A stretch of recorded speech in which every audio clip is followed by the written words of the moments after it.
আমাৰ সকলেৰ শ্ৰদ্ধাৰ কলকাতা সমষ্টিৰ সম্মানীয় জনপ্ৰিয় বিধায়ক শ্ৰদ্ধাৰ শ্ৰী বিশ্বজিৎ ফুকন ডাঙৰীয়া তেখেত আহি আমাৰ মাজত উপস্থিত হৈছেহি মই সন্তুষ্টলৈ আহিবৰ কাৰণে অনুৰোধ কৰিছোঁ। আমি এতিয়া স্মৃতিস্তম্ভ ভক্তপ্ৰাণ বৈষ্ণৱবৃন্দক আমি স্মৃতিস্তম্ভৰ সন্মানীয় অনুৰোধ কৰিছোঁ।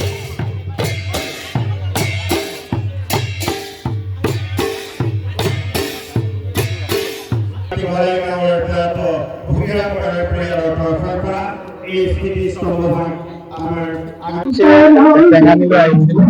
প্ৰথমতে প্ৰায় 16 কিলোমিটাৰ দীঘল টেঙানী ভোজৰ আলিটো আমি উদ্বোধন কৰিলোঁ। সুন্দৰকৈ নিৰ্মাণ সম্পূৰ্ণ হৈছে।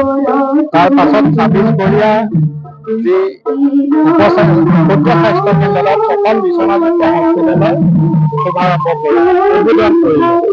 আৰু টেঙানী অঞ্চলত এটা দীঘলীয়া সময় ধৰি ইয়াৰ ৰাইজে ভাগৱত পাঠৰ এটা অনুষ্ঠান কৰি আহিছে আৰু এইবাৰ ৰূপালী জয়ন্তী বৰ্ষ শ্ৰী শ্ৰী গোলাই নামঘৰত আজি ৰূপালী জয়ন্তী বৰ্ষৰ উদ্বোধনী অনুষ্ঠানত উপস্থিত উদ্বোধন আজিৰ দিনটোত প্ৰায় 100তকৈ অধিক জাতীয় পৰিষদ, ৰাইজৰ দল আৰু কংগ্ৰেছৰ সদস্যই টেঙানীৰ পৰা বিজেপিত যোগদান কৰিলে। মই তেওঁলোকক আদৰণি আৰু আশা কৰিছোঁ সকলোৱে মিলি আমি টেঙানীখনৰ এটা নতুন ৰূপ দিব পাৰিম।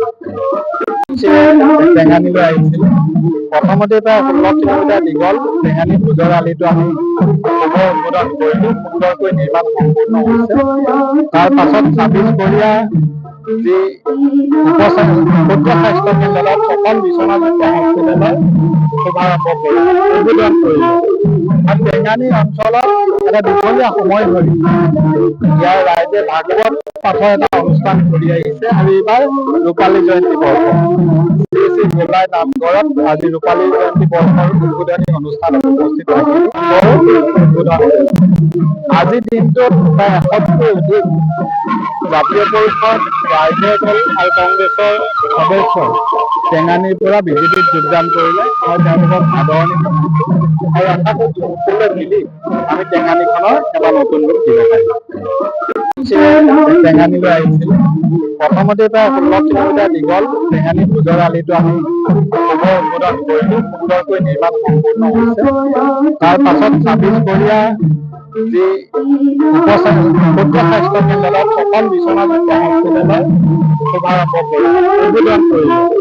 আৰু টেঙানী অঞ্চলত এটা দীঘলীয়া সময় ধৰি ইয়াৰ ৰাইজে ভাগৱত পাঠৰ এটা অনুষ্ঠান কৰি আহিছে আৰু এইবাৰ ৰূপালী জয়ন্তী বৰ্ষ শ্ৰী শ্ৰী গোলাই নামঘৰত আজি ৰূপালী জয়ন্তী বৰ্ষৰ উদ্বোধনী অনুষ্ঠানত উপস্থিত উদ্বোধন আজিৰ দিনটোত প্ৰায় 100তকৈ অধিক জাতীয় পৰিষদ, ৰাইজৰ দল আৰু কংগ্ৰেছৰ সদস্যই টেঙানীৰ পৰা বিজেপিত যোগদান কৰিলে। মই তেওঁলোকক আদৰণি আৰু আশা কৰিছোঁ সকলোৱে মিলি আমি টেঙানীখনৰ এটা নতুন ৰূপ দিব পাৰিম। যিকোনো খবৰৰ বাবে যোগাযোগ কৰক 7099017330 লগতে 7099017110 নম্বৰত।